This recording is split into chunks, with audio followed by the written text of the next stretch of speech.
শহরের আসানসোল স্টেশন সহ আরও আসানসোলের অনেক জায়গাকেই তুলে ধরার চেষ্টা করলাম। যদি ভালো লেগে থাকে তাহলে অবশ্যই লাইক কমেন্ট শেয়ার করে পেজটাকে ফলো করে সাথে থাকবেন।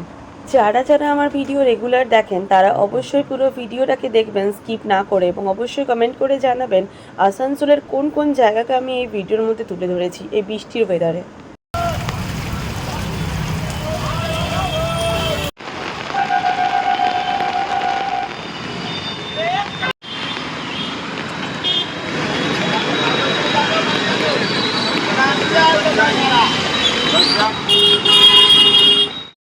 বর্ষার সাথে ইলিশ আর ইলিশের সাথে বাঙালির তিনজনের যেন একে অপরের পরিপূরক, তিনজনের সাথে তিনজনের একটা আলাদা সম্পর্ক আছে। তাই বর্ষাকালে একটু অসুবিধা যাতায়াতের হয় ঠিকই, কিন্তু কারা কারা এই বর্ষাকালে ইলিশ মাছের সাথে কী কী আইটেম খাচ্ছেন সেটাও কিন্তু জানাবেন।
সকলে খুব ভালো থাকবেন, সুস্থ থাকবেন। দেখা হচ্ছে সকলের সাথে নেক্সট ভিডিওতে। টাটা, রাধে রাধে।